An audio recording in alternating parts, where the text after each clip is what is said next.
Hello, hello, hello, everybody. Welcome to our live Monday night special from Courtroom Confidential, the fastest growing true crime news channel on YouTube. Thank you all so much for being here on a Monday night. It's going to be, I've been looking forward to this.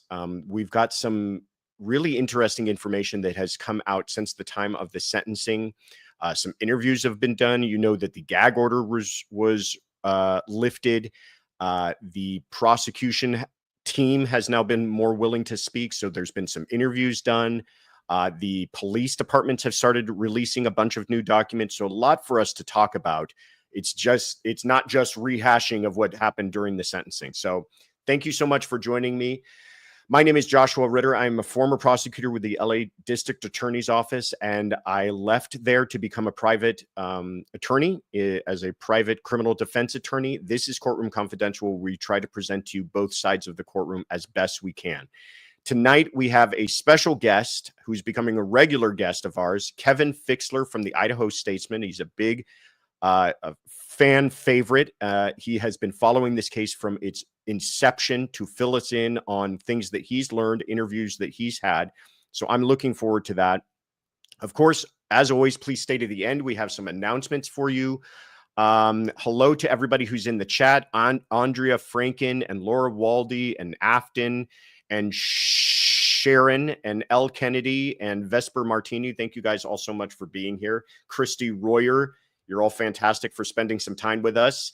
And to everybody who's watching on X or on Facebook, hello to you as well. If you can, leave us a chat. Let us know that you're here, where you're watching from. Take a moment, please, now to hit that like button, subscribe if you haven't already, and share this with somebody who might enjoy it. But I'm going to go ahead and keep my mouth shut for a moment so that we can introduce our guest for this evening. Hey, Kevin, how you doing, buddy? Hey, Josh, how you doing? Here we are. I'm doing very good. I feel like it's every other week now that I'm up in Boise saying hi to you. How have you been? Yeah, I mean, busier than ever. Of course, we thought that this would wrap up and we'd get through sentencing and that would be the end of it. But the Moscow Police Department had other ideas and dropped a tranche of records immediately following. And there was a press conference with all sorts of new details and answers to questions we've long had and members of the public. And it's busier than ever in the Koberger case. Yeah, we really thought this was going to end quickly. We were all a little, I don't want to use the word disappointed, but we were in anticipation of covering this trial. I was going to be living up there practically. Plans changed, obviously, but it certainly hasn't slowed down as far as the interesting things to report on this case. Before we get into it, though, because you've had some interesting interviews I want to talk about. The Idaho Statesman is putting on a special event tomorrow that I wanted everybody to learn about. Tomorrow at 11 a.m. Pacific, 2 p.m. Eastern, there's going to be a live Q&A from the Idaho Statesman with a lot of the reporters who've been following this case from the very beginning. Can you tell us, where do people go to find that? What is that going to be all about? Yeah, there's a link on our website, and it's an hour-long StreamYard, actually, even. And it'll be moderated by our lead editor, Chad Kripe. And it's basically a walk through our 2.5+ year investigation from the moment we learned about the 4 students' deaths on November 13th, 2022. The original reporter that we sent up there, my colleague Angela Palermo, a U of I grad, and my colleague Sally Krutzig as well, who assisted me in continuing to report this case, has a great know-how of the home that was knocked down in particular, and was assisting out on the ground for sentencing. And then also Alex Brizzi. She's our lead courts reporter. She's covered the Daybell and the Vallow Daybell cases and sentencing, and was in the courtroom on, I guess it was Wednesday now. So, it's the whole group. It's moderated by my editor, and people can RSVP, send questions ahead of time. It's live, and it's intended to explain decisions made during the reporting process and how we used our resources to try to deliver the best and most information, compete directly with national outlets, TV groups, and give it our best. So we've done that, and we want to be, I guess, transparent and open to questions with readers and viewers and everybody who's interested. I'm curious because I feel like this case, I'm trying to say this as respectfully as possible, but I feel like it really put the Idaho Statesman on the map. I mean, gave it much more of a national profile when you would go online and just Google anything to do with Brian Koberger. I had, I would just search Brian Koberger and then click on the news tab. The Idaho Statesman was the lead article more times than not, because you guys were just kind of the tip of the spear in reporting a lot of this. Did you get the feeling, or was it just an outright discussion amongst you and others in the newsroom, that this is kind of the biggest event, at least from a criminal perspective, that you guys have ever covered? Well, certainly for me, I've told people and been open about the fact this was the biggest case I've certainly covered in my newspaper career and journalism career of 15 or more years. So it's hard to ignore the attention and interest that this brought with regards to the Statesman, becoming a national brand. I guess I'll just say thanks. we certainly try to deliver not only for our community but interested folks across the nation. We definitely saw a subscription spike and interest in our newspaper and the stories we produce to compete directly with you name it. The New York Times, Fox News, the Washington Post got involved, and everybody in the region, whether it was TV, radio, other print outlets. We certainly threw resources behind this. We believed in it.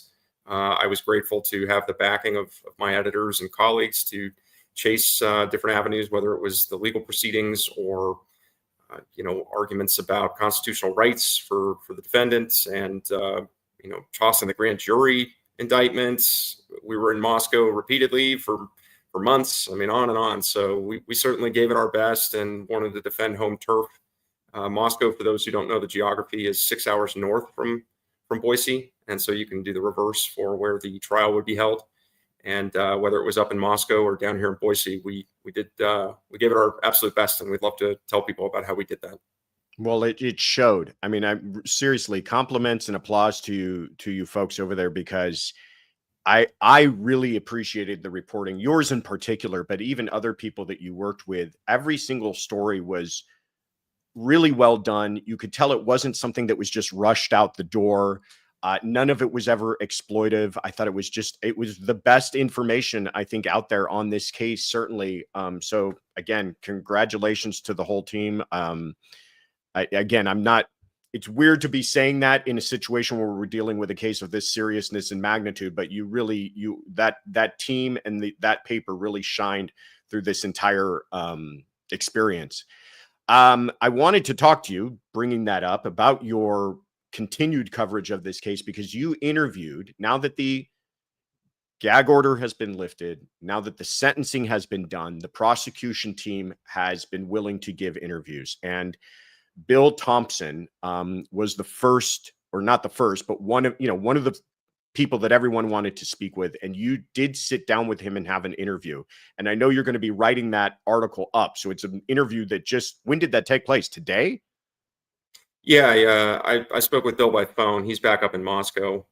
They were obviously down for sentencing. But I spoke with Bill this morning. I got a full hour with him, and we traversed every stage of the case leading through conviction, what his plans are now that this is all over. And actually it isn't over, because they still have to go through the unsealing process with Judge Hippler. So, we keep thinking or saying even my mistake that this is over, but we're just in the next phase. We're in the next stage. And so he's looking forward to that process. And it was a sprawling interview. We spoke about all sorts of things. I know we're going to touch on some of that. Some of that I'll probably hold for my story later this week. And I've got another that I'll publish tomorrow morning for those who want to get to the, I'll give you a little bit, some teasers for sure. We'll talk through that, but I've got my first story related to the interview that we'll publish in the morning. So everyone can visit our website. And we appreciate everyone's interest and patience, but certainly we'll jump into some of that, Josh. Yeah, first of all, thank you so much. Cody Hardwick says, I love the Idaho Statesman. I'm from Mountain Home, Idaho, and that's where I got my news from. Oh, fantastic. Good to hear somebody appreciating the work you guys are doing over there. Johnny Knoxville says, can I interest Kevin in a Seafoam t-shirt? Are you already making guesses on the color? I love that.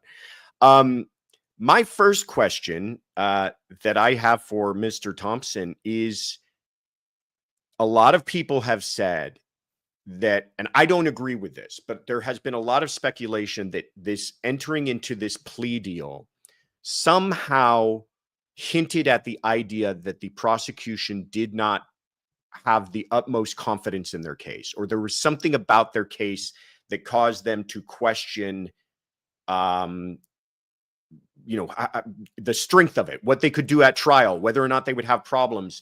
Did you get into any of that with him? And did you discuss with him what his thoughts were on the case and what the strongest points of the case were? We sure did. And what I will share with our audience tonight is they had the utmost confidence that they would have received a conviction at trial. I think what this comes down to, and again, I understand that there's controversy still attached to the plea deal and pulling of the death penalty, et cetera. But their thought was, we're helping save families from having to go through this public trial, the revelation of a lot of these really scandalous and salacious details. We've since learned some of those things through some of the Moscow police reports, the number of stab wounds, for instance, for some of the victims. And obviously at trial, we would have probably seen some of those photos. We all witnessed and experienced one of the roommates, Dylan Mortensen, speaking a victim impact statement in court. That was just gut-wrenching. It gutted me, certainly, to sit through that. And, she didn't have to go up on the stand. She had already testified before the grand jury. And it did appear that it took every ounce of strength she had in order to sit down at the prosecution table and deliver that. It's called an impact statement. It certainly left an impact on me. So yeah. I think from the prosecution's perspective, it was the right deal to make. The other thing was, and Bill Thompson has talked about this not only to me, but others, by accepting the plea deal, Brian Koberger had to admit guilt. He said he did this. And were we to go through a trial, even with a conviction, he would not have had to admit guilt. And that was important, I can tell, to Bill Thompson and his team. They wanted to put some finality behind this, confirm that he acknowledged his guilt. He was responsible for this. It was important to the state of Idaho that happened. And with a conviction, there's obviously, including with the death penalty, were a jury to sentence him to the death penalty, it would be likely at least tens of years. So we have death row inmates here in Idaho who have been there for almost 50 years in some cases. And so for him, it was, we saved the families all those troubles and the state having to question whether or not they have the right man. And this tied a bow around it for them. And again, they had no questions about their internal confidence about whether or not they would have gotten a conviction. I spoke with Josh Hurwitz, the former U.S. Attorney of Idaho, in a different interview, and he had joined Thompson's team as he transitioned out of that presidentially appointed role. And he told me, as a trial attorney, selfishly, he wanted to push through on this case, but also knew that they got almost everything they wanted. And with that as part of the deal, and not a bargain, Thompson was very clear about that in the press conference Q&A. This was not a plea bargain, meaning they didn't have to give anything. They basically set their terms, and Brian Koberger and the defense accepted them, perhaps to their surprise. And as a result, they felt they could remove the death penalty and save the state from having to go through this. And that's no small thing, too. I mean, we hear people talk about that. Well, going through trials exhausting, and going through trial is an emotional undertaking. That should not be kind of skipped over as a afterthought.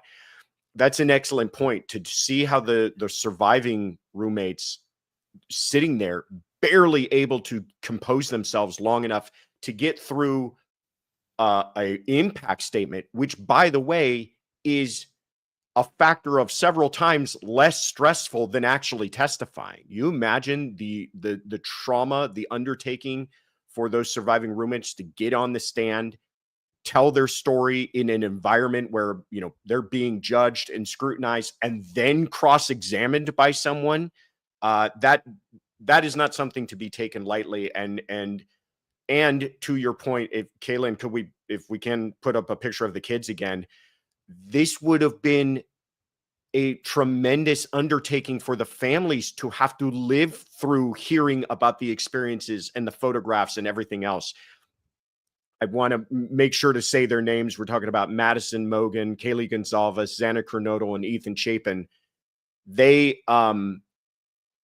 the decision by the prosecutor should never be one of, I don't want to put the families through this, so I'm not going to go to trial. Of course, you have to pursue justice, but the idea of what you're going to put those families through in going to trial is always something that should play a role in any kind of plea discussion. And so I don't think it's something that should be just kind of an afterthought and dismissed. And I think it was a good reason that they mentioned that. Talk to me about, to me, the most pivotal piece of evidence in this entire case. I'm not saying anything that's breakthrough here. Is the DNA found on the knife sheath. What were his thoughts on how important that was, and if this case could have survived that not being a piece of evidence? I think we all know for a long time now that was a critical piece of information and evidence that would have been brought forward and presented to jurors so they understand that Brian Koberger was inside that home, despite claims of innocence and claims otherwise from his defense attorneys up until this point. And so at the Q&A following the press conference after sentencing, one of the lead detectives on the case, Corporal Brett Payne, who wrote the probable cause affidavit, he addressed this question from a member of the media about whether or not they were confident they would have landed on Koberger had they not had this critical piece of information. And he said, we've had that conversation ad nauseum. Both he and ISP, Idaho State Police Lieutenant Darren Gilbertson was the other lead. And we've had that conversation. There they both are. Gilbertson's on the left in this photo, and Corporal Payne, now no longer with the Moscow Police Department, actually. But they presented this information. They said, yes, we would have landed on him. And their confidence was based around the car. I can tell from Moscow police reports that they had the security cam footage from the neighboring property within about a week and a half. There was a delay because students had come and gone, but they were in communication and were going to retrieve that, essentially a Ring camera. It was not Ring brand, but equivalent. And they knew the comings and goings of this vehicle. They later identified with FBI help that it was a white Hyundai Elantra. The date range moved. Ultimately, it landed on 2015, which was the vehicle that Brian Koberger drove. And they felt with some confidence that over time, they didn't say how long it would have taken, but they do believe they would have landed on him and then kind of off to the races in terms of developing other evidence in order to, confirm it was Koberger. Now, I also spoke with former Moscow Police Chief James Fry after the sentencing hearing. It was a couple hours after. I asked him the same question, and he pointed to the phone. There he is. He spoke to not only his own confidence in the investigation and that they would have landed on Koberger eventually. Also can't say how soon, weeks, perhaps months later, but he did think that they would. He pointed to the cell phone tower data. Some of that stuff is kind of the reverse engineering of the DNA. So how they get to a phone that isn't in the area because it was either in airplane mode or turned off, and that 2-hour window. But what they did have was the cell phone leaving Pullman at about 10 miles away, and then also turning back on the tail end of kind of the re-entry point of Idaho back into Washington. So he pointed to that. And also, here's a teaser, but one that I can't answer. He said that there's more evidence that is forthcoming in sealed court records that he couldn't speak about. He said these were pieces of information that gave him greater confidence that they had the right person. He didn't detail it any more than that, but it didn't sound like it was significant evidence, just contributing elements. I can't say what that is at this point, and we're hoping perhaps as soon as the next 40 days, when the court begins to reveal some of those things, we might have some better idea. But to get to my long-winded response to this, Bill Thompson, he told me, I'm glad to hear basically that our investigators and law enforcement were very confident. He acknowledged that this is a much different case if you don't have that DNA. And I kind of walked through hypotheticals with him. And I said, okay, so let's presume the things that we know, and you get the car, you get some semblance of the cell phone data. You're still talking about potentially a pretty circumstantial case. He already told everybody at the plea hearing that the car had been wiped clean. There was a bucket of cleaner right next to it. You know, you had no gook in your side compartments, like nothing. It was completely wiped clean. So you got to make that assumption too. All right. So the things I said to him, I said, all right, so let's walk through this. It means you still didn't find the knife, so you don't have the murder weapon. It means you still don't have a motive, which is important, as you know, for jurors to understand a case and for the state to build a prosecution, a narrative around it. And now you don't have the DNA. And so without those three things, I said, that makes for a pretty difficult case. He said, absolutely. And he acknowledged they may not have been able to charge it and move it forward. Last little item about this, he said that the key element was not only the DNA, but the trash pull. And they got the paternal connection DNA. And that was actually the exact moment when he and Senior Deputy Prosecutor Ashley Jennings made the determination they had enough to move for the arrest warrant. So you don't have that. You're not pulling the trash most likely, and it would actually do you no good because you're not comparing it against anything else because you don't have the DNA at the crime scene from the knife sheath. So he acknowledged all these things and that he's not sure you're able to bring a case. That's incredible and I have some thoughts on that. Let's get to some of these comments here. Philip Harrell says, Joshua Ritter, Kevin Fixler, Anjanette Levy, Brian Enton, and Gisela from Grizzly True Crime provided by far the best coverage of Idaho 4. That is a very nice group to be amongst you and I, Kevin. So appreciate that. Anjanette, speaking of, they would have landed on him, but it would have taken weeks. I agree. But without the DNA, probable cause would have taken forever. I also agree with that. There's a big difference, was going to be my point, that there's a big difference between establishing a suspect and bringing charges against him. So thank you, Anjanette, for that. Good to see you. Joy W says, Kevin, thoughts on the statements made by Kaylee's younger brother outside the court regarding Thompson's track record with plea deals. Let's remember to go back to that because I'm curious about that. Here is the exact quotes from Brett Payne that you were referencing. He said when asked about would they have solved this without the DNA, and he's very confident, it sounds like, at least, and through his words, the answer is yes. Through the car, most likely we would have found him. We would. I still think we would have got him, though. You put a timeline on it. Who knows what that timeline looks like, right? You don't know, but I can tell you that we were scouring everything we could scour and looking for everything we could look for. So I do believe, but I'm sure thankful we got the knife sheath. What this highlights for me is the difference between how investigators think about a case and prosecutors think about a case. I agree with both of them, by the way. I agree with the investigators. It does seem like they were building a case that was starting to close a net, and they had the vehicle, and they were pulling cell phone records, and they were starting to eliminate people, and they were starting to focus on people, and Brian Koberger's name had come up as a potential in all of this. But there's a big divide between investigators going, that's our guy, and presenting that case to the prosecution, and the prosecutors saying, taking a look at it and going, I can bring charges because I feel I can prove this beyond a reasonable doubt. I think what Thompson may have been telling you is without that DNA, maybe we would have had a circumstantial case. Maybe we would have had something that's worth arguing, but did we have a case beyond a reasonable doubt? To me, that's the bigger question. And I don't know. I don't think they would have. I wonder, would they have even filed this? Unless there was, down the road, some other piece of evidence they would have found. He slips, he brags to someone, something like that. He tells his mom and mom comes forward. Short of all that, if you're just going with everything that we know that we have now and we don't have that DNA, how do you bring charges on that? And it sounds like that's what Thompson felt. Yeah, agreed. And another thing that he pointed to actually were financial records. And so I think what he's referring to are the Amazon purchase. But what you have then is somebody buying a knife.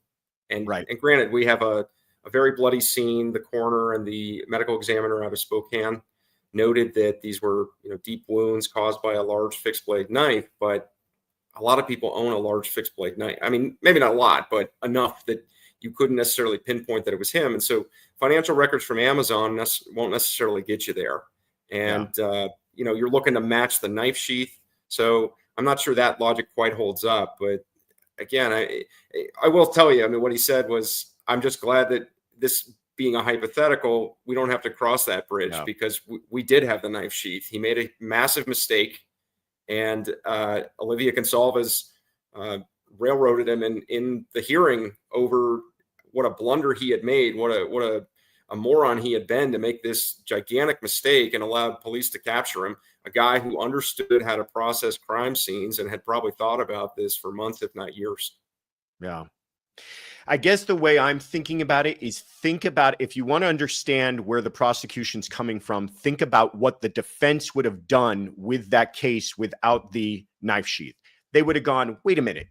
Are you telling me we're sitting here because my client happens to drive a car that's similar to a car that's seen in a fuzzy video? Are you telling me my client's sitting here because he happened to have been within 100 meters of a location? Are you telling me, you know what I mean? All of this stuff doesn't carry the same significance unless it's corroborating and eliminating alibis and innocent excuses for why this man's DNA was found on that knife sheath.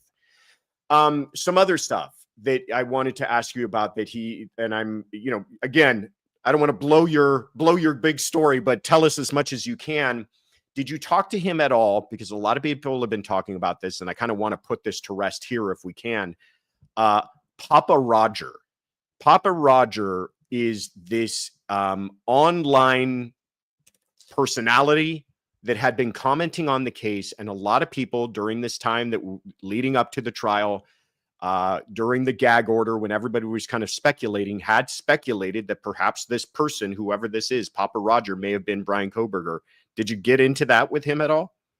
We did, and you've put up the image, but my gosh, it looks just like him, right? That was the other thing that people could not fathom.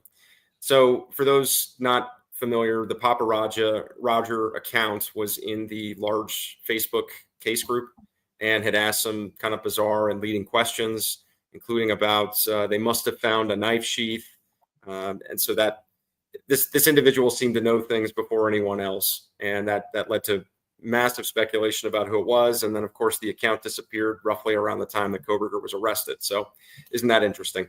Yes, I did ask Bill Thompson about that this morning, and he reiterated the points that Lieutenant Darren Gilbertson of the Idaho State Police referenced during the Q&A following the sentencing hearing, and that they scoured this deeply. And that you got to believe that's got to do with Facebook, and even understanding that Kohberger used VPNs and cleared his devices of any sort of trace evidence about this. And they were firm in the fact that Kohberger was not Papa Rodger. Bill Thompson is not necessarily your expert on that, and so there's a little bit of follow-up I need to do. But he was confident in what he was being told by lead investigators, including Gilbertson, that this account was not Bryan Kohberger. I almost get the impression that he doesn't want to tell you, but maybe they in fact know who this account belongs to, or at least maybe where geographically that account was operating out of. And that's enough for them to eliminate this as being connected to Kohberger, but he doesn't, for maybe obvious reasons, want to go into that. How about one of the things that shocked me, and I believe it was Kaylee's mother who made a comment, in demanding answers. What was the second weapon? What did you use? What was that? That blew me for a loop. Where do we know any more about where they're getting that from? What Thompson's feelings were about that, if that is in fact a theory that they had? So it was Kaylee's sister, Olivia, who brought that to the fore at the hearing. And ABC was first to report, as far as I know, so forgive me if I'm crediting the wrong news outlet, but Kenna Wentworth met with Thompson, Gilbertson, and Police Chief Anthony Dollinger up in Moscow. And she came away from that interview and put into a story that there was some sort of horizontal pattern, the injuries to Kaylee Gonsalves. And so police are not sure what that is. And Gilbertson spoke to that at the Q&A session for media.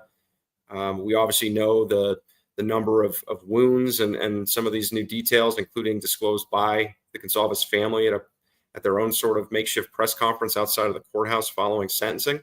But they're not real clear what that would have been. I did confirm with Thompson that it would be something beyond the extent that could be caused by a blow of a fist, some sort of strike that would be repeated. And so that's not the understanding of what it could be, but they're not real clear on what the pattern, what produced it. So he did say that he would not exclude the potential of some sort of alternate weapon, was how he described it to me.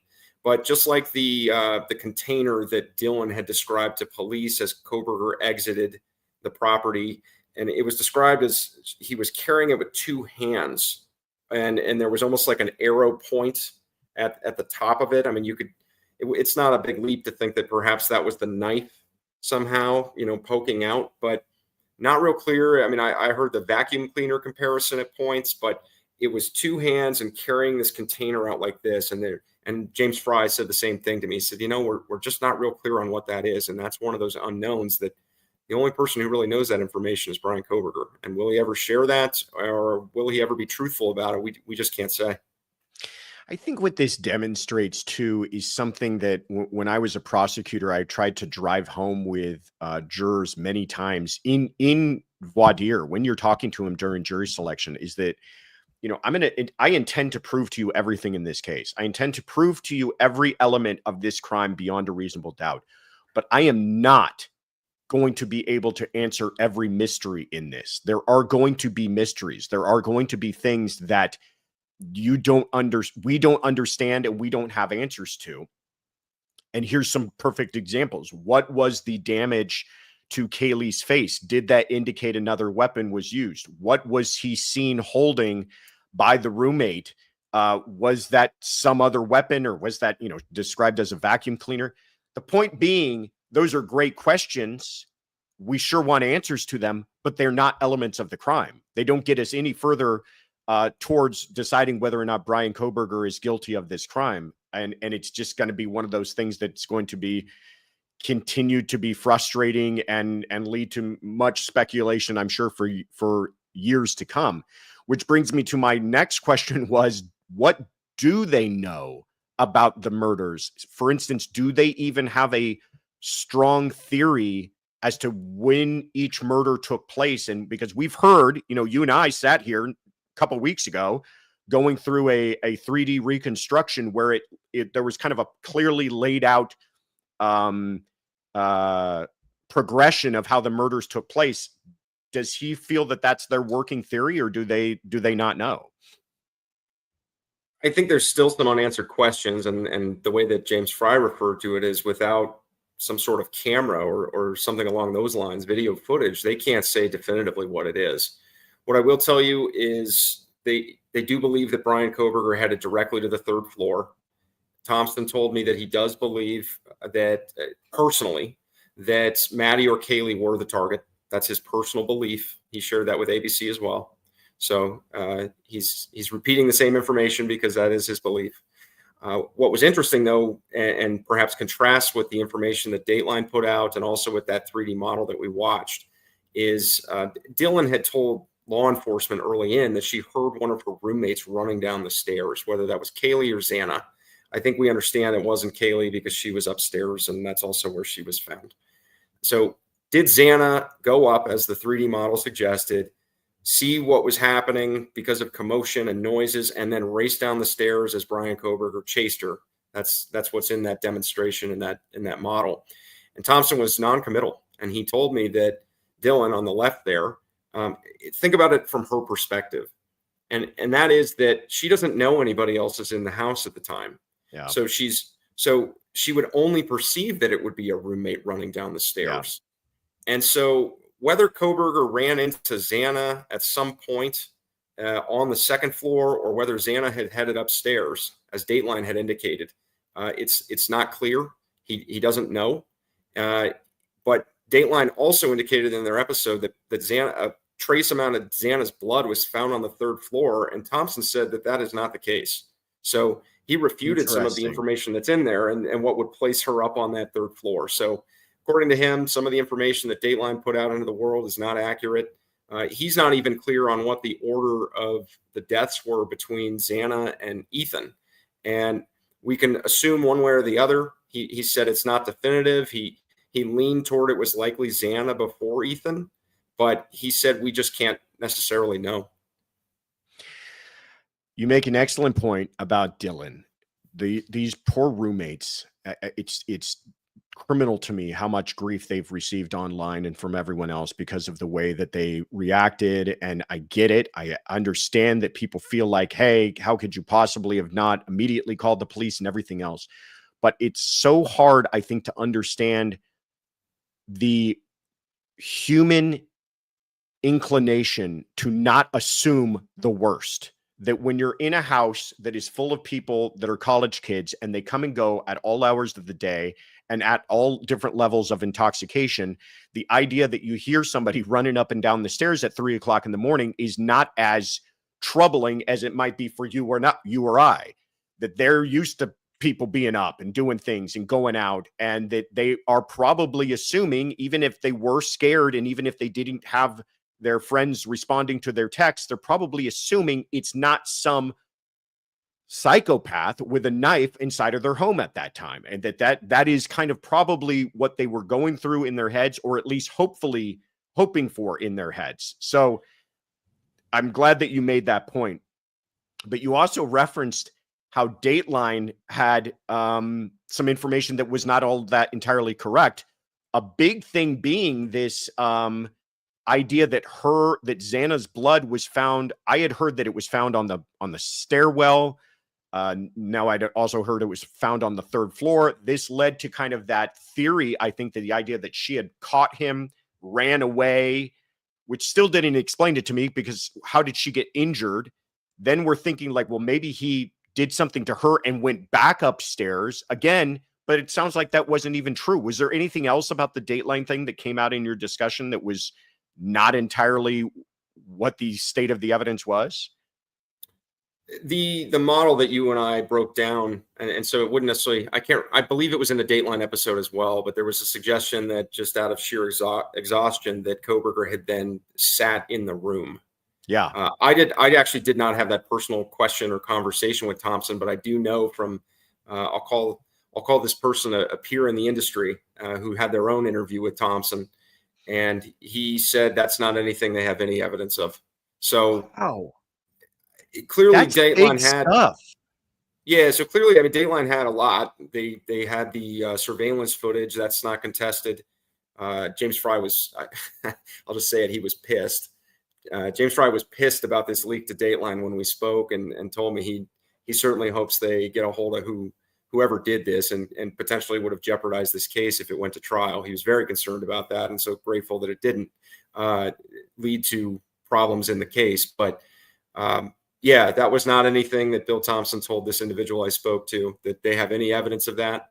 And something they did get right was the cuts to the back of Ethan's legs.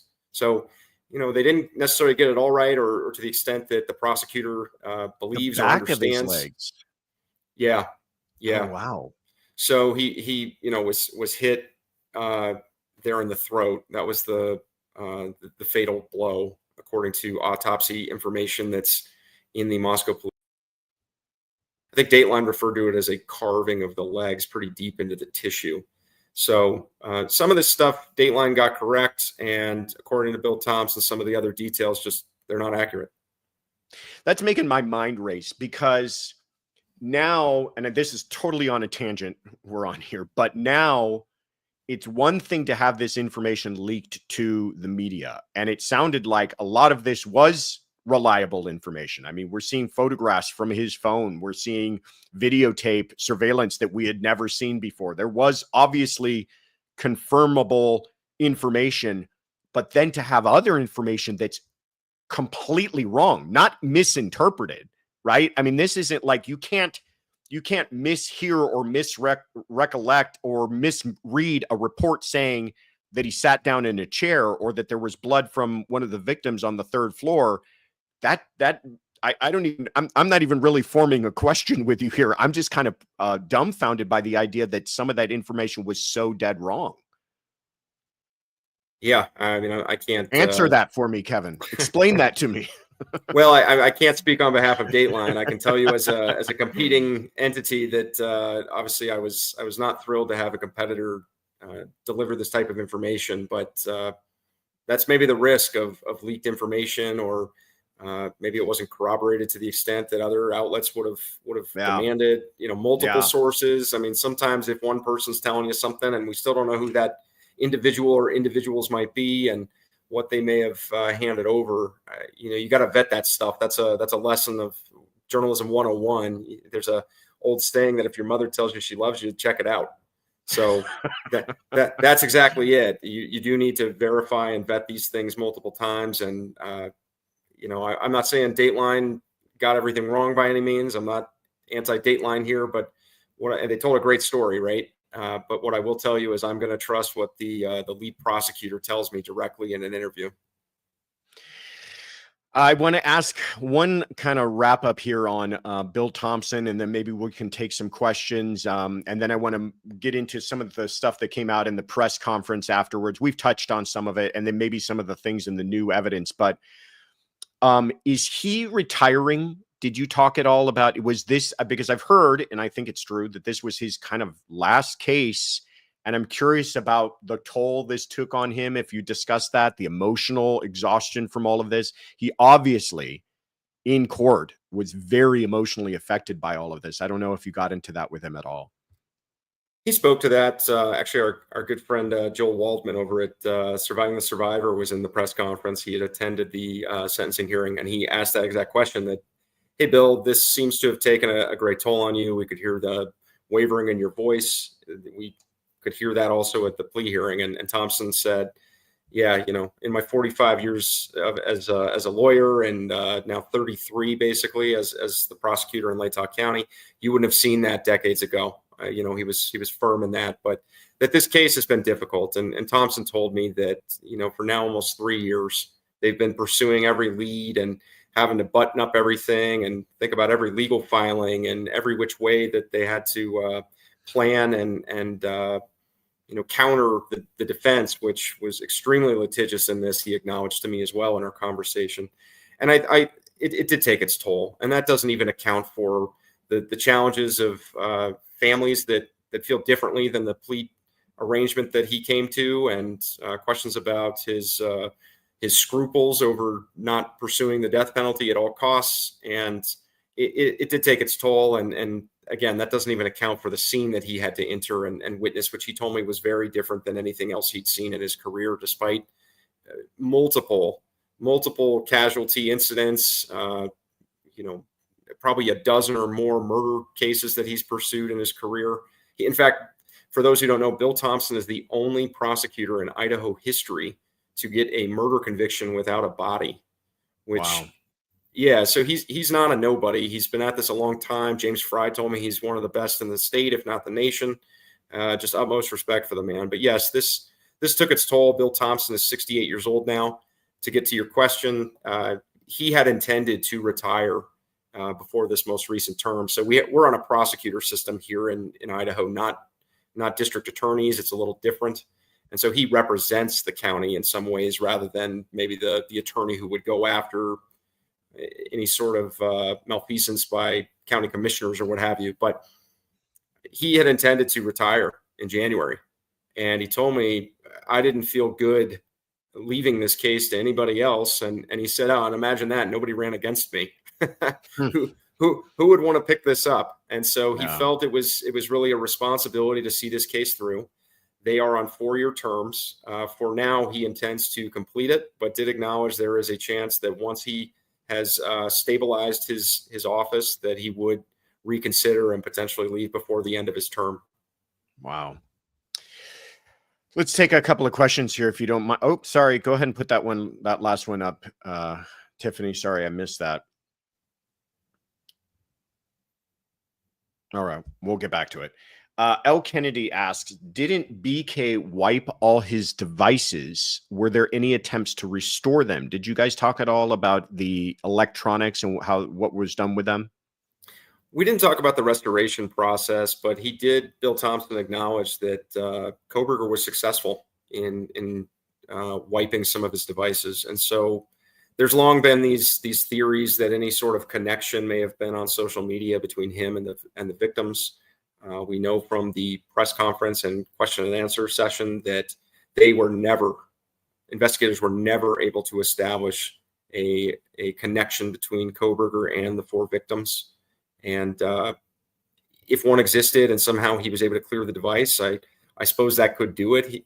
Bill Thompson did acknowledge, we had the conversation about search warrants and whether it was Meta, so Facebook, Instagram, WhatsApp maybe, Snapchat, Twitter perhaps, that data should have been retrievable through search warrants. So in terms of whatever else that he successfully wiped, we don't know, but he did use the word success in terms of Kohberger's process of clearing some of that data from investigators being able to retrieve it from his devices once they were obtained through search warrants. Yeah, again, you've got a guy who is a criminologist. He obviously planned this, obviously planned it with the intention of never being apprehended, took great efforts to not be apprehended. And he had a several-week lead on investigators before they even were able to start to narrow it down to him. So he's wiping devices and cleaning cars and doing everything else meticulously to the point that when he was actually caught, he's got gloves on disposing of garbage that he's been wiping. I mean, he was doing his utmost to not get caught. Farm Girl, thank you so much for the gift of memberships. Appreciate that. Edie Birkland, thank you so much for becoming a member. And thank you, Larissa Harris, for becoming a member. Appreciate you guys joining the crew. And Rainy Day, thank you for the gift. Appreciate that. JC says, what about the second eyewitness, aka DoorDash lady? Do we know anything more about her? We do, but I'm going to hold that one. Oh boy, there you go. Next time, soon enough. I'm know curious more too. Yeah. Well, I don't want to push you, but if the question I have, and I'm hoping you'll answer it, is that she has been described, and I think it's because of her own comments that she made during that badge cam video we've seen, that she says she saw him. And a lot of people were like, oh, she's an eyewitness. She saw him.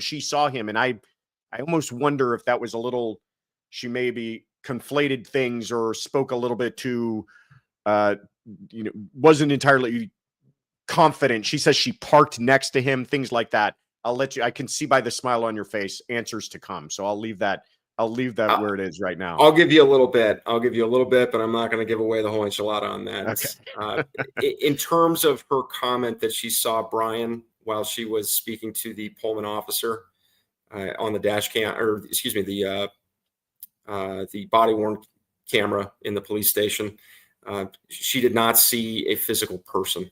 So that's not what the response was about. And I know that her response in her traumatic state, I guess is how we would put it, left a lot to be desired in terms of additional information. I'll also share this. She would have been called as a witness. That was confirmed by Bill Thompson to me today. Yeah, I could see that for sure. Even if she hadn't seen him, she just is so important to the timeline of everything. But more to come in some forthcoming stories. So pay attention to IdahoStatesman.com. I'll have those answers. Subscribe to the Idaho Statesman, everybody. I'll have some more information in coming stories this week.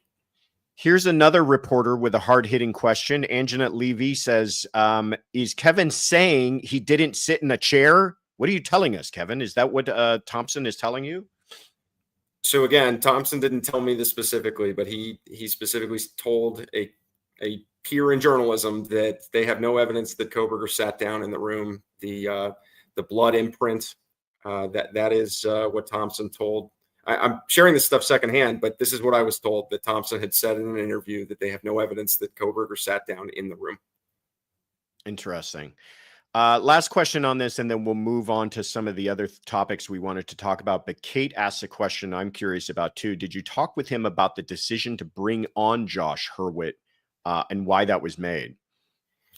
I didn't speak to them specifically about that in this conversation. I've also interviewed Josh. I know him pretty well from his time as U.S. attorney. Basically, it was a numbers game. The prosecution had an open seat, a former deputy attorney general here in Idaho. Her name is Ingrid Beatty. She took a promotion basically and went to, so Ada County is Boise, but the neighboring county is called Canyon County. And she left her position in the AG's office, which is what granted her the path to being on the prosecution. And so she exited, took this senior chief position as a prosecutor in our neighboring county, and that opened up a seat. Josh Hurwitz was, as he put it to me, I was available, and he had been on this case from the very get-go and helping steer the FBI. I wrote a story about Josh Hurwitz. I think I was the first reporter to speak to him after the gag order dropped. Again, that's available on our website, but he basically said, yeah, I was available and I really believed in the cause. I wanted to help the state of Idaho and see this through. I believed in pursuing the death penalty and taking this thing to trial. And so Thompson reached out to Hurwitz, said, hey, we've got an opening. Are you interested? And so Hurwitz, who's a wanted man in the legal field, locally in the private world, he took a pause and transitioned over to the Latah County Prosecuting Attorney's Office and basically a junior role to act as one of the main litigators during the trial. Wow. Yeah, they were full steam ahead. I do not believe for a moment that this plea deal was entered out of some sort of intimidation or lack of confidence. They were full steam ahead. I want to talk a little bit about the press conference and just kind of get your thoughts. Maybe you have some more insights on some of this stuff, but what was remarkable to me was how much they still don't know. And that, a lot of this, and you had made the comment in speaking to James Fry. I want to use his quote here because I thought this was so good. He says,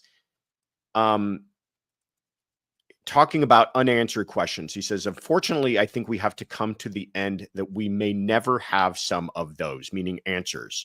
When you go to these, your job is to collect evidence that ties that person to the location. You may not get all the answers. So everybody who's involved in this, investigators, prosecution, anybody who's been involved in it knows that is true. But in the press conference, they were asked, why was this house chosen? And Corporal Payne said the evidence suggests there was a reason for why this particular house was chosen. What that reason is, we don't know. Did you get into that with anybody that you've interviewed, or do you have any other insights on that? Fry didn't have any real reason for that, and he noted that he basically acted as an administrator role. James Fry is a former investigator himself, but he really left those investigative elements to Corporal Payne and then also to Darren Gilbertson with Idaho State Police. And so not a lot of new insight there. With regards to Thompson, I didn't specifically get into why he believed this home was or was not targeted. But again, he did share with me, as he did with ABC beforehand, that his personal belief is that it was either Maddie or Kaylee. The most interesting thing for me, maybe, or at least one of them, again, we learned that police don't believe that Kohberger was Papa Rodger and some other really key pieces of information we've long wanted. But one of the other really interesting details in the way that Corporal Payne referenced this was that to him, it could be a hiding in plain sight opportunity type crime, and that it could have been even chosen at random that evening or that early morning. Oh, they just don't.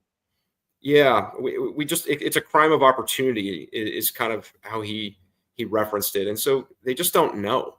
And then the only person who really does know is Kohberger. But whether it was Judge Hippler or Bill Thompson at that presser and afterwards, it's this idea of, even if you got the why or the motivation or the motive, I should say, or any of these other details, do you believe them? Do you believe them? Whatever Kohberger says, this could be another attention grab, is what Hippler had said, and that we need to turn away from trying to answer every single question and giving him more control and authority over us as interested members of the public and law enforcement. So answering all these questions is not necessarily the route that these Idaho officials are hoping we continue to go down that path. This was a question that we had talked about earlier, and I said I would get back to it. So I wanted to make sure that we did that. Joy W., thank you so much, says, Kevin's thoughts on the statements made by Kaylee's younger brother outside the courtroom regarding Thompson's track record with plea deals. the Gonzalez family made no qualms. They're not happy. And I respect that, and I give them the space to do that. But there was some strong words said outside. Could you share with us kind of what his thoughts were, and if you talked to Thompson about that? Yeah. So immediately following the sentencing hearing, and actually let's walk back a little bit. So during the sentencing hearing, as they were calling the prosecution, each member of each of the families, they called up Stephen Gonzalez, and he's there on the right. He's the son of Stephen Christie, and their only son among a group of 5 children, including Kaylee. And they called his name, and there was kind of a brief pause, and then he never came to the lectern. And then they moved over to Olivia, and she came next. And I wondered if the order was wrong, or if Stephen would come up later on, and then he just never did. And so what they decided, we learned after the fact, is to hold kind of this makeshift press conference outside of the courthouse immediately following sentencing. And it was determined by the family that it was not necessarily court appropriate, but there were some interesting words they used anyway that I'd be curious if others feel some of those were court appropriate. But what they meant was this was going to be a pretty scathing list of comments about the prosecution.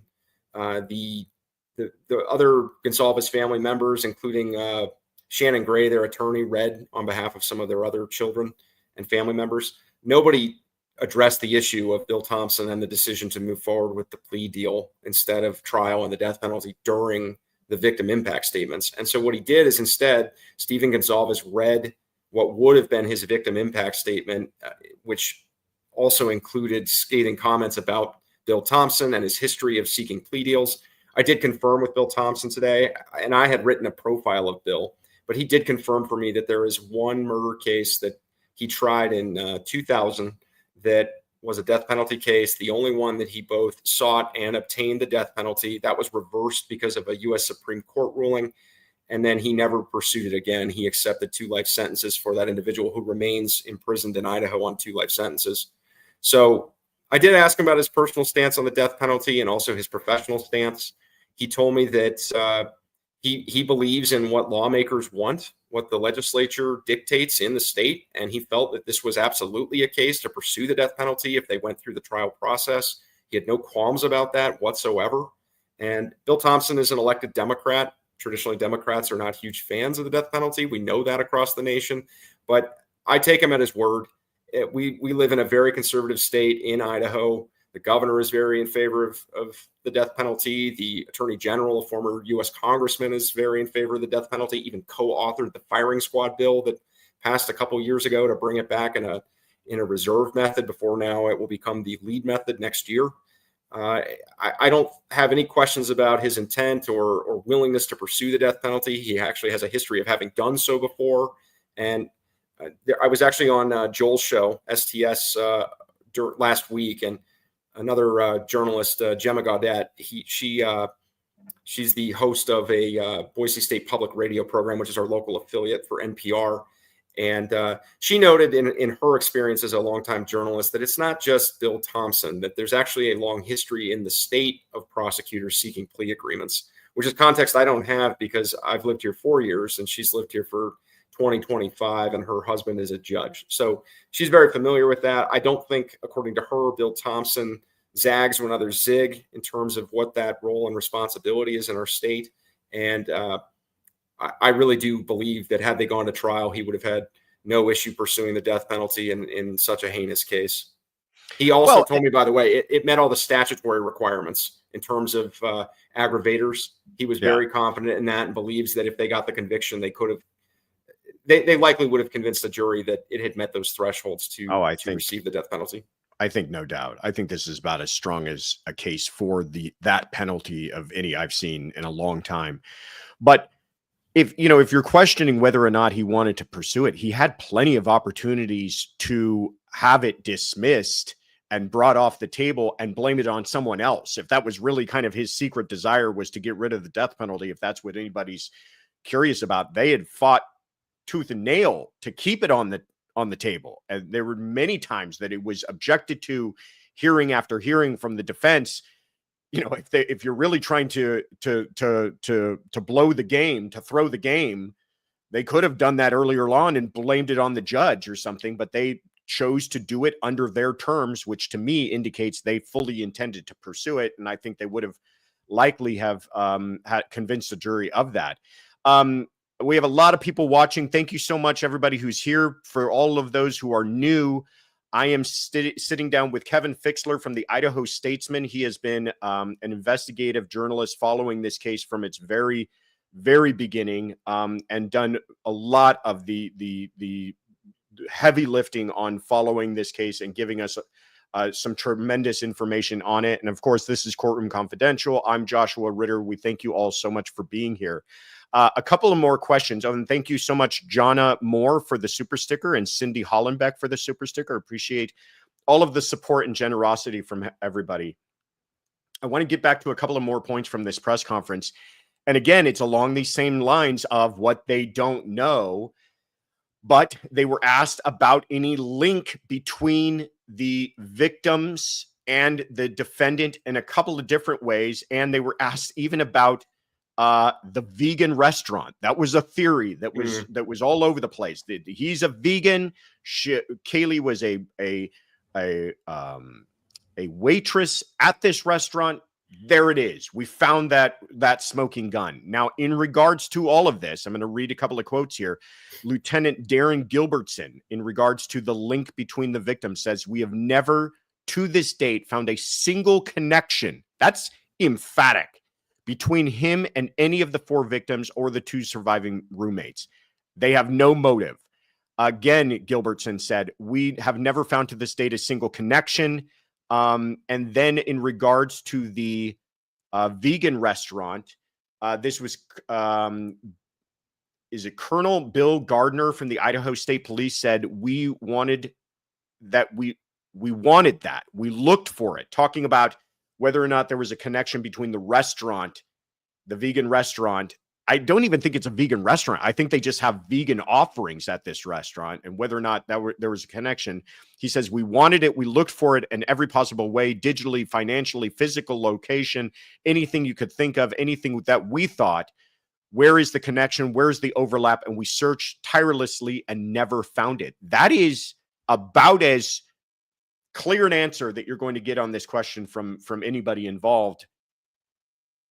Where did that leave Thompson, or where does that leave you and your thoughts on all of this? Is that, to your point that you made earlier, which about knocked me out of my chair, that they don't even know if he had decided on this house until that evening. It's like, this truly is the most random of acts of violence that you can imagine. Let's clean a couple of things up there. And I saw Cindy Hollenbeck chimed in. Kaylee did not work at the Mad Greek, which was the restaurant that had the vegan options. It's actually no longer there. That's okay. Did. Yeah, so Maddie did, but as did Xana. Xana worked there as well. And for those who have read the James Patterson, Vicky Ward book, they introduced this concept through Emily Allant, who is the girlfriend of Hunter Johnson, the couple, along with, I believe it's Josie Laurent, the friends who came over at the request of Dylan to check on the home. Emily is also who read Bethany Funk's victim impact statement, and she led things off. Also very touching at the sentencing hearing. But so the vegan options, that's always been the theory. James Patterson's book has Emily Allant dreaming that perhaps Koberger and Maddie had met at the restaurant as he attempted to pick her up. Kind of a unique way to, I guess, introduce that information. None of this has ever been corroborated. Gilbertson spoke directly to this question. There was a member of the media, I forget who, but they asked that very question. Is it possible that?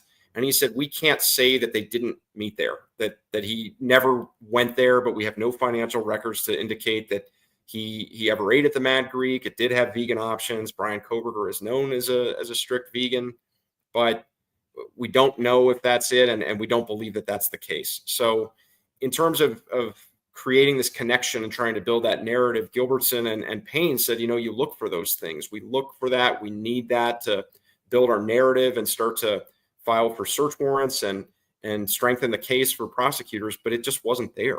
They looked, they scoured, they never found those connections, including on social media, which was long the belief or the theory.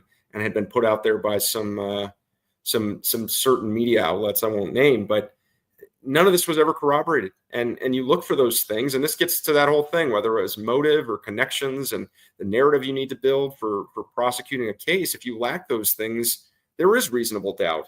And you would struggle to do that without the DNA and the knife sheath. If that doesn't exist and you don't have a motive or any connection you can point to, then it's going to make for a pretty tough prosecution, as Bill Thompson told me this morning. Two thoughts on that. One, it is beyond terrifying to think about that you do purely have a person here who looks like their only motive may have been the thrill of killing someone, and that their only connection to these victims was that they just happened to have a house in a location where he felt like you could get into it. If that's all true, we may never get the answers. But if it is in fact that random and that horrific, that is more chilling than anything involved in this, that you have a purely evil person who is conducting some sort of sick experiment here. But the other thing about it is you're absolutely right. If you're the defense, you are hammering that home all day long. Motive is not an element of the crime. That's absolutely true. But if you are the defense, you are as loudly and as often as you can saying they have never told you why. They have never shown you a connection between this man and the killers. They have never told you what would compel him to do this.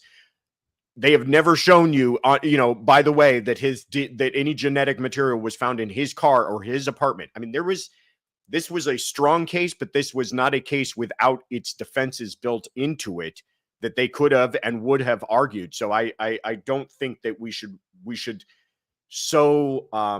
be so critical of their looking to get a rock solid conviction out of all of this. One question I saw from someone watching here I thought was really good. I hadn't thought about, but did you get into it with him?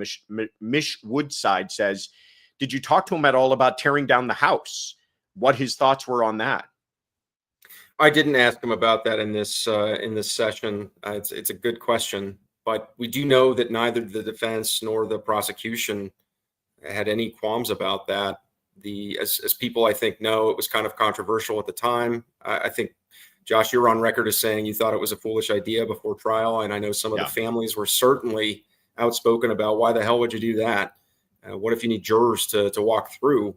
I think that's mitigated a little bit by the fact that not only was the home taken down, of course, by the university, which owned it by that point and saw it as an eyesore in the community, and really they needed to turn the page and begin to heal in that little part of the community, and then the wider community, of course, as well. But the trial moved down to Boise. And I think shipping jurors up there, and just because a juror might say, hey, we would really prefer this, it has to be granted by the judge. It's not a guarantee. But it became a moot point the moment it came down on December 28th, 2023, which is almost a year to the day of Brian Kohberger's arrest. But I was told repeatedly that there was no evidentiary value. The walls had been torn down. Yeah, I mean, disagree with me. That's fine. And it's not my perspective. I'm just sharing what I was told. But evidentiary value was limited because the walls had been changed, the furniture and belongings had all been pulled, and it didn't look like what it once did, including when the crime happened, of course. They took 14 or 16,000 photos or something. The FBI came through and did some sort of 3D modeling. And then, of course, we know that there would have been a demonstrative model that would have been held in the courtroom for witnesses to point to, and it could not be used as evidence. And that was not the goal of the prosecution. But the two sides debated about whether or not a not to scale model built by the FBI should be permitted. And the defense felt this was some sort of end around, but Hippler said that this was not used as evidence, and if it assists witnesses in pointing out certain elements or sight lines or whatever it may be, he was in favor of allowing the prosecution that. And of course, the defense would have had access to it as well, but that was one of those losses for the defense. And I'll tell you, for as minimal of an issue as we think that might have been, that was one where Ann Taylor raised hell. She was livid in court over this and really tried to make this a hill she was willing to die on, but Hippler kind of brushed her aside and said, it's for illustrative purposes only. The jurors can't take this back during deliberations, and that was to be allowed. So another tease for tomorrow. Stay tuned. I've got a little bit more on that in a story tomorrow morning. Oh, well, I can't wait now.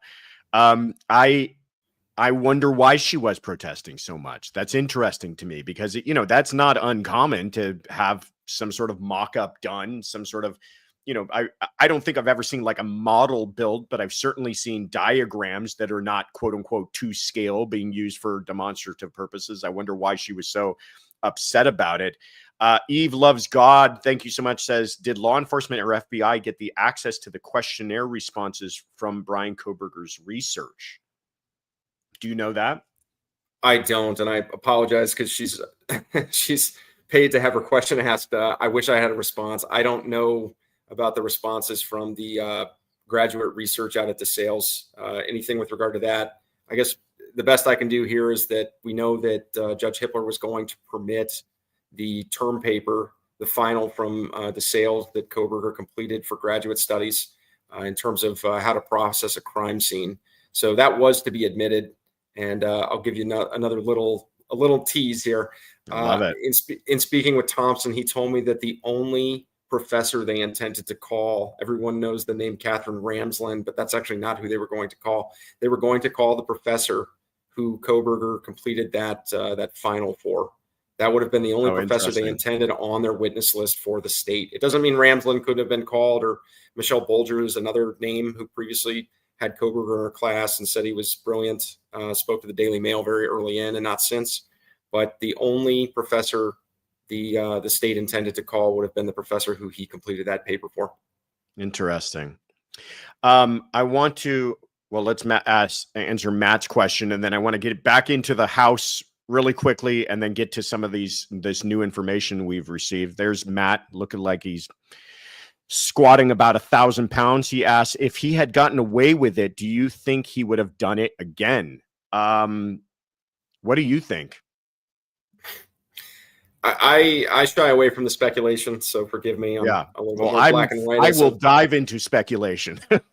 Well, I'll say this much. This question was asked of I think it was Gilbertson and also Anthony Dollinger, the police chief for Moscow PD, and they said we don't know. We don't know. Yeah. That was the best they could do. I did ask James Fry about that. That's actually toward the end of the story I wrote from my interview with him following sentencing, and I could tell how disappointed he was when they learned that Kohberger had almost gotten this internship with the Pullman Police Department, for instance, and that they were learning that to some extent one of their own, somebody who understood how the field worked and had interest in forensics and evidence, and that this is who they were going to be dealing with. That was their prime suspect at that point, starting December 19th, 2022. And they arrested him 11 days later. But it affected Fry. You could tell it was, it's one of ours. It's part of our community. This is, going down a path we didn't expect. And whether or not he was seeking that education and expertise for the purposes of committing such a crime, nobody can say. But as Fry told me, but it is sure interesting, isn't it? My thoughts, pure speculation. The person who put this amount of planning, who thought they were smarter than everyone else, who thought that they could do something of this just, nationwide, worldwide kind of attention, they're not going to walk away from that if they feel like they can recapture that high again. I do feel that had he gotten away with this, he probably would have attempted something else down the line. Like, if you want to say that makes him a serial killer or whatever you want to call it, I just don't think that the person who did this, that monster, walks away from this and lives a normal life for the rest of their life. I just feel like that whatever is wrong with him would have remained wrong with him, and he would have tried something else again. Thank God he was captured. Let's get into, I wanted to talk about the House. One last point on the House. I was very frustrated that they tore down the House. I thought that was nearly to me, the potential for huge problems. But something that I think is, pardon me? Could you speak to that? For which side do you think? If I'm the prosecution, I want it. I want it kept up because I want to eliminate the defense ever having the opportunity to say, well, we didn't even see the house. If we had seen the house, you would understand how this model is completely wrong and how everything they're describing is wrong. Like, it's evidence. You want to preserve the evidence to eliminate any issues that you can't even foresee, any imaginary issues down the line. Now, the only reason why I think it would not have been as huge a problem is because they did move the trial. If the trial remained in Moscow, I think it's unacceptable that they tore it down. But the fact that it got moved to Boise, like you said, 6 hours away, I don't think they are putting 12 jurors plus alternates on a plane or a bus and driving them all the way up to Moscow to take a look at this house. Whereas if it were local, they probably, in a case like this, I think for sure they would have done a jury view of that home. Even if it had changed, I think they would have brought people out there to see it. It's not just the inside, it's the outside. It's his vantage point. It's what does the sliding door look like? It's how easily can you see into Madison's room from that parking lot? It's all of those things that are important that they would not have had the benefit of. But, again, I don't know if a judge would have ordered them all to get on a 6-hour bus ride to go up there and take a look at it for whatever evidentiary value it would have had beyond the thousands of photographs that they took. There is my little soapbox for the day. You all get that one for free. All right, let's get into some of this One evidence. quick point I want to make, please. and I mean, this is probably a nice segue because you're talking about how you have the vantage, and we talked through this with the 3D model from the designer the last time I was on, but the vantage that you could see into Madison's room from the parking lot area. I think that photo actually, well, that's not quite it, but more or less. But what I find interesting in the Moscow police records is there is a reference to Kaylee being out taking her dog Murphy for a walk in the neighborhood to take the dog out to pee, and she had noticed and told her roommates that she saw somebody in the tree line, a dark shadow, a figure who was watching her, and that about a month before the crime, and that this had concerned her. And it became kind of a joke within the household about like, oh yeah, there's a stalker or whatever, but that there were legitimate concerns. Now, we're not saying anything about anything, but this was something she perceived and shared with her roommates. We do know from Bill Thompson, and this was correctly reported, we later find out from Dateline, that there were 23 pings in the neighborhood. But that said, Bill Thompson also acknowledged they could not place him in that home or in that vicinity. It was off of the tower that served the home. Yeah. Right. But again, a month earlier, she had indicated to her friends that I was just out walking the dog and saw essentially a shadowy figure on the tree line of the property watching as I walked Murphy. So kind of interesting. I think that he had to have, I know that the police are saying, we don't even know if he'd ever been there before. I think that he had to have been because of a couple of things, but one, knowing where to enter that home, knowing that backslider would be open. To me, that speaks of somebody who's seen their habits before, seen them go in and out of that door without a key. The fact that Madison's room is visible from that same vantage point that he went straight to, or at least our understanding is he went straight to that room and was likely surprised by the fact that Kaylee was in the room with her. I think all of that kind of speaks to someone who's either been watching that home, or we even talked about this on our Sunday Fun Day episode. Somebody had asked a question about how did he know the slider was open? And they had said if he'd never been inside the home. Well, we don't know if he'd ever been inside that home. That was a party house. That was a house that had people coming and going. There's a badge cam video of officers going there for a noise complaint weeks prior. And the two young men who answered the door don't even live there and don't know where the people who live there are. I mean, it's like one of those homes. It's almost like a frat house. They're having parties. People are coming and going. It sounds to me like if he had ever gone into that home during a party, nobody may have ever noticed him. You're kind of shaking your head at me, but tell me why. Well, I mean, I guess I would personally try to dispel that theory a little bit. And I'll say this, nobody had recognized Brian Koberger, particularly when he was arrested. Nobody recognized him as ever having gone to a party or being in the home. It was kind of a, who the hell is that guy? And you see that in the Amazon Prime docuseries that's tied to the Patterson and Ward book. One Night in Idaho, the 4-parter. And they talk about upon arrest, and it might have even been the Chapins, if my memory is serving, the other 2 triplets saying, "Who the heck is this guy?" Nobody had ever seen Brian Kohberger's presence. I can also tell you that when I met one of his neighbors in Pullman, he told me offhand that Kohberger had told him they were walking the parking lot of the graduate student apartment complex, and there was music blaring from somewhere and the sounds of partying and something. And Kohberger looked at him and said, "Oh, all these people are wasting their time." And that was a comment about his personal beliefs about the party culture associated with college. That's how the person I spoke to, his neighbor, received it and took it. And it maybe speaks to, I'm not going to suggest that's any level of motive, but I again, to dispel this idea that was he in the home maybe when they were never there? I mean, I can't discredit that theory, but this idea that he may have gone to one of their parties, I don't see it. I've never had anyone tell me otherwise, and it's hard to believe. I have one other. I had another. Go ahead.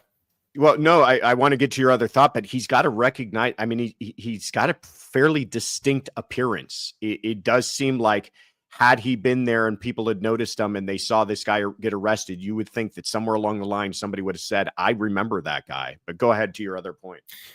So this also comes from the Moscow police records, which again, I know we're transitioning to some extent, but I asked Thompson about it because we were talking about the order of the deaths. And of course, Dateline presented it a certain way. Thompson spoke about it at the plea hearing to some extent without offering, a ton of detail. And I was able to talk through that with him.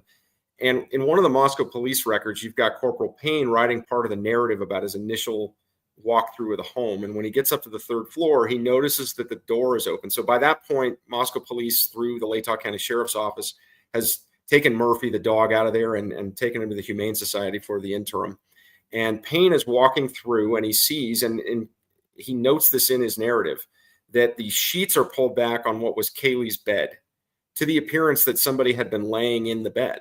And so I took that information and I posed that to Thompson. And I said, is it possible by your mind that Madison was actually sleeping alone that night or preparing to, whatever, go to bed, and that there was a giant commotion once Kohberger enters that room, and then Kaylee comes to see what's going on and then gets attacked herself? And he said, no. He said, that's not based upon what my review of the scene was from my own eyes and ears being inside of that room. He said that they were both underneath the covers. So here's another little tidbit from my interview. And that is, we've got Payne saying that it looks like somebody's sleeping in the bed because the sheets are pulled back in Kaylee's room. That door was left open and the dog was in there, but that Kaylee was in bed, and you can tell that they're in their pajamas from the records, and that they're both in the bed intending to go to sleep, or maybe already had fallen asleep when Kohberger attacked them. So they were in that bed together. It's not a question of if Kaylee came upon the attack based on noises or anything like that, according to Thompson. Wow. Do you have some more time with us? I know you're being very generous with your time, because you give me a perfect segue to the next thing I wanted to talk to you about, which was some of the new information that has been released. And to that last point that you made, one of the things that I'm sure people have heard about is that they describe the condition of the girls in the upstairs bedroom, in particular Madison, pardon me, in particular Kaylee, that she was, and this is according to one of the reports, the female lying on the left half of the bed. This is Kaylee. As I looked at it from the doorway, was unrecognizable. That's the officer's words. Her face was completely disfigured and was stabbed several times. Yeah. Did you talk to, well, if you've talked to anybody, but if you talk to Thompson about, there's this idea of stabbing someone in the face is not usually the mechanism by which somebody tries to kill somebody else with a knife. Was there any discussion about what their theory was on that, or why the kind of overkill with Kaylee? I didn't specifically get into that with Thompson, and I think it's because we're seeing that the lead investigator and Thompson sort of shied away from specifics. The details are really in the records, and they're trying to I guess, be sensitive to the families, even though the Gonsalves family in particular wanted to share those details during the press conference of immediately following sentencing as they've learned more details. So I didn't get into that specifically with Bill this afternoon. And Chief Fry had said that those were really questions that need to be reserved for the investigators. So I do hope to follow up with some of them about that. But what you say is true. And we know from the autopsy information from the Spokane County medical examiner, which that is traditionally where they go for their autopsies out of Latah County. They have a partnership agreement there. So that was not a unique situation. I did confirm that by Thompson today. But the initial report was that she had more than 20 stab wounds. The family said 34 or more. So I haven't corroborated that. And I'll acknowledge I'm still working through those documents. There are more than 500 and many of them are multiple pages. So we're still working through that and plan to put out a more comprehensive story about the investigation and how we got there. But in terms of the damage done to Kaylee, it obviously was significant. And yet we learned that there was even greater stab wounds, many of them defensive to Xana, 50 plus stab wounds is what the document read. This is something that I always point out when we're talking about stuff like this. And I think it's important because you get, we talk about 50 stab wounds or the kind of damage done. Just the physical exertion involved in all of that is tremendous. And the time it takes to do that is also significant. This isn't something that happens in a matter of moments. And I think it speaks to, again, is this overkill? Is this some sort of psychic break? I don't know the mindset of all of it, but it certainly maybe even talks about his comfort level. I mean, he's taking significant time with these victims. Maybe he feels like he's got nobody else to worry about in the house by the time he is confronting Xana. I don't know. It just is. It's obvious that we're talking about actions here that were more and beyond what it needed to actually subdue and kill the victims in this case. And it just is staggering to me. Was there anything else in these newly released things? I have some things. I highlighted some things we could talk about, but was there anything else in these newly released documents that stood out to you of significance? I'll let you steer on that. But another point I wanted to make from my conversation with Bill Thompson this morning, I did pose a question. I've seen some rumor mill churning about this. And I asked him if there was any possibility that Kohberger posed the victims. I've been seeing questions about this and some of the forums and places that people like I go in order to get ideas and try to ask informed questions. And he said, I've seen that too. We have no indication that Kohberger took the time to pose any of the victims. So I hope that's able to dispel that information a bit too. Wow. Here's some stuff that stood out to me, and just feel free to comment or share with me if you know anything more about it. But one thing that stood out to me was the idea that they had his Chrome history, his Chrome tab search history, and that one of the things he had searched for was the Broadcastify feed for Pullman Police and Fire soon after the murders, I'm guessing. So it sounds like he was even monitoring the situation. Do you know anything more about that?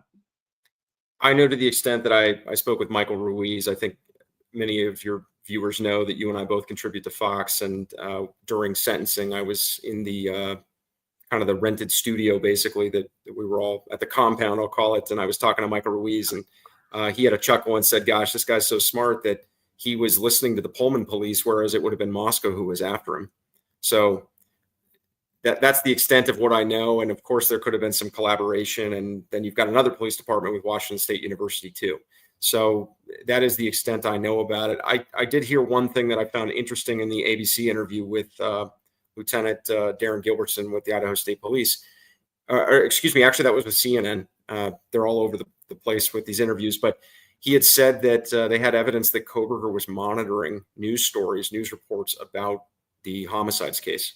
and he had taken screen grabs of news stories and monitoring all of that as well very closely, which I find particularly interesting, not only because you're creating a digital paper trail, if that makes sense, but early in, I wrote a story once he was arrested that I spoke with some WSU graduate student colleagues, and they told me, oh, Brian would speak up about anything. He wanted everybody to know that he knew everything. He was kind of seen as a bit of a know-it-all in class. And what was really interesting, and there was a headline that we produced, that Kohberger spoke up in class frequently, except for when it came to this homicide case, which was in the neighboring state 10 miles away, and clearly would have been a point of discussion in his coursework in criminology. How could they not be talking about this? And that was one where he zipped it and didn't say a word, and that stood out to people after he was arrested. Yeah. To that point, the last thing I kind of wanted to bring up with you, and then we'll wrap up here, is that one of the things that we have now seen is new notes and transcripts regarding Detective Gilbertson, his initial contact and interview with him. And he talks about this kind of coy behavior on Kohberger's part, and that obviously we're not watching this, we're reading this, but to me, he came across as a cool character, as somebody who is not really flappable, and somebody who was really kind of not all that troubled by the fact that police were talking to them. And they try to, in a very clever way, kind of tease out what he knows, why he thinks they might be there, why he thinks they might be wanting to talk to him. They're the ones who bring up the murders. He says, and I think smartly, oh, of course I know about it. I mean, it would be one thing if he denied, like you said, a criminology student ever having any knowledge of this, but he's like, of course I know about it. I saw a WSU alert about the whole thing. And then they say, well, we want to talk to you. And he goes, well, I think I need a lawyer, which, for that is something, by the way, so everybody understands, would never be brought up in court. It is fully against the law and the Constitution to bring up the idea that a person ever even asked for a lawyer in the middle of a interview. It could create reversible error. But then he even goes farther to say, when they press him on that, because police get that all the time, well, what do you need a lawyer for? We're just talking here. And he tells them how he has a constitutional right to speak to an attorney ahead of time. It's just, he seemed like he almost, I don't know, I want to hear your thoughts, but it almost to me read like somebody who had planned out this conversation many times in their head. I've read this particular document, so I feel like I can say it from a place of authority. But yeah, they made small talk with him. They were talking about, he liked baseball, and he was raised Christian but was skeptical, and he really fell in love with the beauty of the Western U.S. as he and his father drove out to Pullman. He'd never been to the Pacific Northwest, he told them, and it made him feel a sense of spirituality. He didn't say that word specifically, but that was what he was indicating. So they did move through that. They talked about his academic work and why he was interested in pursuing this, and that he potentially wanted to become a police officer, but that he was reticent because he wanted to make sure if he made this commitment that he wanted to be committed if he was going to go down that path, and had been undecided. But imagine this. Brian Kohberger knows that he killed those 4 people. And he knows that police have just raided his parents' home at 2 a.m. across the country. Right. And Gilbertson and Payne, they're saying, well, we're from Idaho. You know why we're here, we think. And they're just making this casual talk. And Payne spoke about this during the Q&A. He was asked, what was he like when you were doing this initial interview? And he said exactly what you did, which was that he was calm. He was calm. And he asked about, how are my parents? How's my dog doing? Those are who he referenced in terms of his concerns. And as you pointed to, as they started to, after some time, start to build their questions toward the homicides in Moscow, just 10 minutes from where he lived, that was where it didn't sound like he was shakable about it, but that's when he invoked his right and said, I think I better speak to an attorney. But even then, they still had some brief conversation. And he said, I know you want to ask me questions about that, but why do you want to ask me questions about that? As he tried to gain a little bit more information, even though he had noted his constitutional right. And really the police, they didn't answer any more questions of his because they said, you've already invoked your right. And so we're going to go ahead and close this chapter and call this interview. And they walked out from the Pennsylvania police station. So as you described him, he did come off as unflappable, and he played dumb about again, just as a reminder, the FBI, Pennsylvania State Police, officers from Idaho, the lead investigators, they had raided the home. They broke the door down, and windows were broken. They're not there for parking tickets. It's crazy to think. And there's been a talk that he was interested in the arresting officers. And, oh yeah, we should grab coffee sometime. I'm curious about your job. And it's, just imagine. I mean, I'm sure they were like, this guy's crazy. How could he not know what we're here to do? And then in the midst of this conversation, he's, to borrow from Stuart Scott, as cool as the other side of the pillow. It's crazy to think that whether it was his autism or that he had trained himself to just, low pulse and gut your way through this and don't give an inch. It's hard to fathom that somebody who has kind of this Dr. Jekyll, Mr. Hyde, that he could murder these 4 people in cold blood and dozens of stab wounds for some of them, and know exactly where to slice Ethan's throat. And yet he's sitting there having a casual conversation with police about, oh yeah, I'd like to learn more about this. I'm thinking about becoming a cop myself. It's just, it's hard to fathom. It is to this day. And again, I keep saying this case is over. It's over. It's not. There are so many unanswered questions, and people have shown to have such an appetite for this. And that's why I'm still chasing it and looking for answers and court records and public records and on and trying to conduct all these interviews. It's just so, as a journalist, it's just so interesting and trying to answer these questions essentially about society and humanity. It's the most peculiar thing I've ever personally come across in my profession. It's mind-boggling to this day. It is, and I don't think I agree with you. It's not going to end.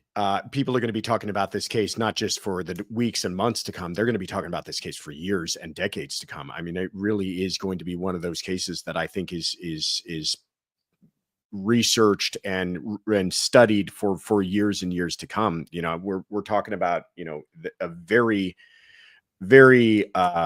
unprestigious list of people like Ted Bundy and John Wayne Gacy and everybody else that just kind of capture this attention of what a true monster can look like. Again, there's the kids, Kaylee Gonzalez, Madison Mogan, Ethan Chapin, and Xana Kernodle. Thank you for putting that picture up again.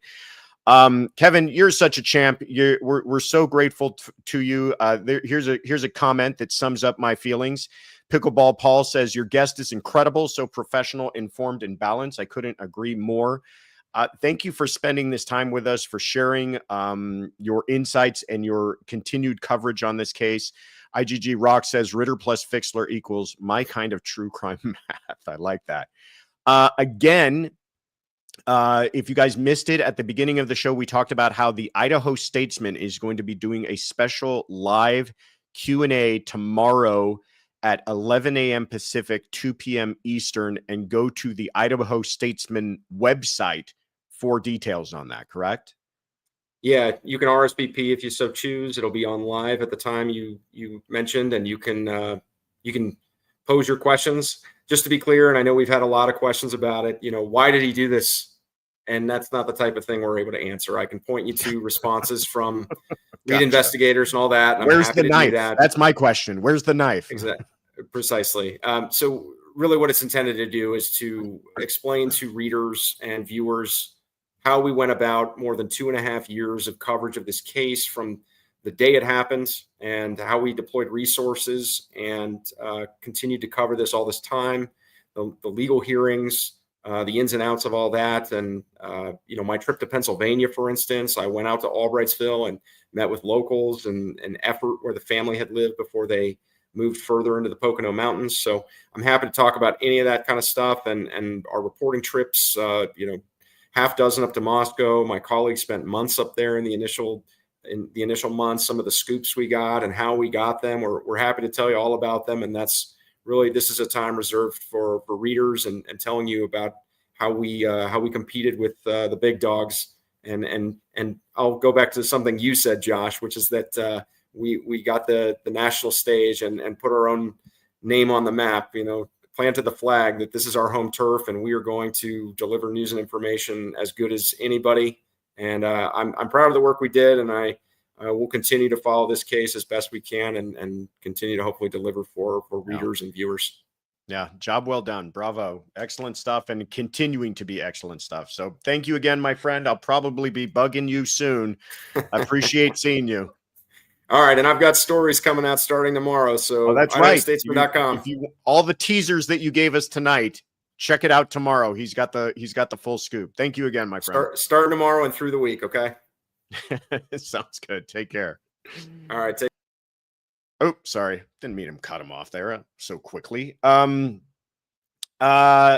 He's a great guy. He's fantastic. I appreciate all the time that he's put into this. He really has just put his heart and soul and sweated through this whole thing. So again, big thanks to him. Please check out the Idaho Statesman, follow Kevin's stuff. Really, really good insights and coverage on this whole case. Pentufel, thank you so much, says the convicted's karma is so bad that if reincarnation is real, he's coming back 3 times to serve 3 more LWOPs, more than once more for the burglary time. I agree. If karma is real at all, incredibly, it's one of those cases, like I said it again, it just really tugs at the deepest parts of our psyche. The stuff that we fear the most was played out in this case. You're a parent. You've sent your kids off. Think about this. You're a parent, and your kids are now on the cusp of this beautiful, bright future. And you have raised them and loved them, and you're going to now launch them into the world to build families and careers of their own. And the worst fear you have is something horrible happening. And beyond that fear is this. And this horrible nightmare plays itself out for these people. And then to find out that the monster behind all of it, is someone with no violent track record, someone who's never been arrested before for a violent crime, someone who has no history of abuse, all of the stuff that we expect to see in a quote unquote serial killer, abuse of animals, abuse by their family, all of that stuff. Just an anomaly in this person's history that they would do something like this. So thank you again to Kevin. Thank you all for being here. Here's some quick announcements for you. First of all, Best Nancy, thank you so much for the gift of a membership. Cody Harwick, thank you so much for the gift of a membership. Oh, Courtroom Confidential. Thanks to Courtroom Confidential for hooking it up. Follow us, please, on Facebook, on Twitter, on Instagram. We've got social media accounts that we keep you guys all updated, and we love for you to follow us there. Here's the handles for all of it. So please check us out. Please give us a follow. We'd like to keep you all updated. What you missed this weekend, actually, really quickly. On Saturday, we had our weekly roundup, which we always do, covering everything that took place that week. This was a jam-packed week, so please make sure to check out that episode. It's already up on the channel, the weekly roundup. Here we go. We talked about Lori Vallow and who's that? Brian Walsh and Koberger and James Craig. And then on Sunday, we had our Sunday Fun Day. Really big group showed up. We had a lot of great questions. By the way, I should mention, we mark the questions in the chapters. So if you want to go back and find some questions that are interesting to you, you can do that. And we've done that with every Sunday Fun Day. And there's a lot of questions that are asked that are not just about things that took place that week. We talk about old cases and theories in the law and everything else. So go back and check out our playlist of old Sunday Fun Days. You can find a lot of really good conversations in there as well.